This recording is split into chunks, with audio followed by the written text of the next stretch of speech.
ನಮಸ್ಕಾರ. News 18 digital ಕಾಂಟೆಂಟ್ಗೆ ಸ್ವಾಗತ. ನಾನು ಚೈತ್ರ ರಾಜ್. ರೋಹಿತ್ ಶರ್ಮಾ ಟೀಮ್ ಇಂಡಿಯಾ ಕ್ರಿಕೆಟ್ನಲ್ಲಿ ತನ್ನದೇ ಛಾಪು ಮೂಡಿಸಿದ್ದ ಬ್ಯಾಟ್ಸ್ಮನ್. ಹಿಟ್ ಮ್ಯಾನ್ ಅಂತಲೂ ಕರೆಸಿಕೊಳ್ಳುವ ರೋಹಿತ್ ಶರ್ಮಾ ನೆಲಕಚ್ಚಿ ನಿಂತು ಬ್ಯಾಟ್ ಬೀಸಿದ್ರೆ ಎದುರಾಳಿ ಬೌಲರ್ಗಳು ಪಾತ್ರಗುಟ್ಟಿ ಹೋಗ್ತಾ ಇದ್ರು. ಲೀಲಾಜಾಲವಾಗಿ ದಶ ದಿಕ್ಕುಗಳಿಗೆ ಚೆಂಡನ್ನ ಹೊಡೆಯುವ ತಾಕತ್ತು ರೋಹಿತ್ ಕರಗತ ಮಾಡಿಕೊಂಡಿದ್ರು. ಇಂಥ ಭಾರತ ಕಂಡ ಅತ್ಯುನ್ನತ ಬ್ಯಾಟ್ಸ್ಮನ್ಗೆ ಆಸೀಸ್ ನೆಲದಲ್ಲಿ ಅವಮಾನ ಆಯ್ತಾ ಅಥವಾ ಅವರೇ ಇಂತಹ ನಿರ್ಧಾರ ತೆಗೆದುಕೊಂಡ್ರಾ ಅನ್ನೋ ಅನುಮಾನ ವ್ಯಕ್ತವಾಗ್ತಾ ಇದೆ. ಇದಕ್ಕೆ ಕಾರಣ ಆಸೀಸ್ ನೆಲದಲ್ಲಿ ನಡೀತಾ ಇರುವಂತಹ ಕೊನೆಯ ಹಾಗೂ 5ನೇ ಟೆಸ್ಟ್ ಪಂದ್ಯಕ್ಕೆ ನಾಯಕ ರೋಹಿತ್ನನ್ನೇ ಕೈ ಬಿಟ್ಟಿರೋದು. ಅಭಿಮಾನಿಗಳಲ್ಲಿ ಇದು ಅಚ್ಚರಿಗೆ ಕಾರಣವಾಗಿದೆ. ಹಾಗೂ ಸರಣಿ ನಡೆಯುತ್ತಿರುವಾಗಲೇ ನಾಯಕನನ್ನ ಹೊರಗಿಡೋದು ಅಂದ್ರೆ ಸಾಮಾನ್ಯ ಮಾತಲ್ಲ. ಇಲ್ಲಿ ಎಲ್ಲವೂ ಸರಿಯಿಲ್ಲ ಅಂತ ಸಾರಿ ಹೇಳ್ತಾ ಇದೆ. ಪಂದ್ಯ ನಡೆಯುವ ಮುನ್ನ ಬೂಮ್ರಾ ಅವರೊಂದಿಗೆ ಗಂಭೀರ್ ಸಿಡ್ನಿ ಪಿಚ್ ಪರಿಶೀಲಿಸಿದ್ರು. ಕೆಲವು ನಿಮಿಷಗಳ ನಂತರ ರೋಹಿತ್ ಅಲ್ಲಿಗೆ ಬಂದ್ರು.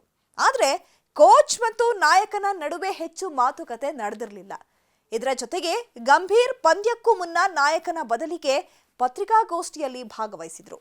ಹಾಗಾಗಿ ಅಂತಿಮ ಟೆಸ್ಟ್ಗೆ ಪ್ಲೇಯಿಂಗ್ 11ನಲ್ಲಿ ರೋಹಿತ್ ಸ್ಥಾನದ ಬಗ್ಗೆ ಅವತ್ತೇ ಅನುಮಾನ ಮೂಡಿತ್ತು. ಗಂಭೀರ್ ಕೂಡ ರೋಹಿತ್ ಸ್ಥಾನವನ್ನ ಖಚಿತಪಡಿಸದೆ ಪಿಚ್ ಪರಿಶೀಲಿಸಿದ ನಂತರ ಪ್ಲೇಯಿಂಗ್ 11 ಬಗ್ಗೆ ಹೇಳ್ತೇನೆ ಅನ್ನುವ ಮೂಲಕ ರೋಹಿತ್ನನ್ನ ಕಡೆಗಣಿಸಿದ್ರು. ರೋಹಿತ್ ಅವರನ್ನ ಸಿಡ್ನಿ ಟೆಸ್ಟ್ನಲ್ಲಿ ಆಡಿಸುವ ಮೂಲಕ ಟೆಸ್ಟ್ಗೆ ವಿದಾಯ ಹೇಳುವ ಅವಕಾಶ ನೀಡಿದ್ರೆ ಒಳ್ಳೆಯದು ಅಂತ ಬಿಸಿಸಿಐನ ಅಧಿಕಾರಿಯೊಬ್ಬರು ಗಂಭೀರ್ಗೆ ಹೇಳಿದ್ದಾರೆ ಅಂತ ವರದಿಯಾಗಿತ್ತು. ಆದರೆ ಸಿಡ್ನಿ ಟೆಸ್ಟ್ನಲ್ಲಿ ಗೆದ್ದು WTC ಫೈನಲ್ನ ರೇಸ್ನಲ್ಲಿ ಉಳಿಯಲು ಬಯಸುವುದಾಗಿ ಗಂಭೀರ್ ಮ್ಯಾನೇಜ್ಮೆಂಟ್ಗೆ ಸ್ಪಷ್ಟಪಡಿಸಿದ್ದಾರೆ ಅಂತ ಹೇಳಲಾಗ್ತಾ ಇದೆ. ಹಾಗಾಗಿ ಅಭ್ಯಾಸದ ನಂತರದ ಸಭೆಯಲ್ಲಿ ರೋಹಿತ್ಗೆ ವಿಶ್ರಾಂತಿ ನೀಡಲು ಈಗ ನಿರ್ಧರಿಸಲಾಗಿದೆ. ಭಾರತೀಯ ಕ್ರಿಕೆಟ್ನಲ್ಲಿ ವಿಶ್ರಾಂತಿ ಅಂದ್ರೆ ತಂಡದಿಂದ ಹೊರಹಾಕಲಾಗಿದೆ ಅಂದರ್ಥ ಅಲ್ವಾ?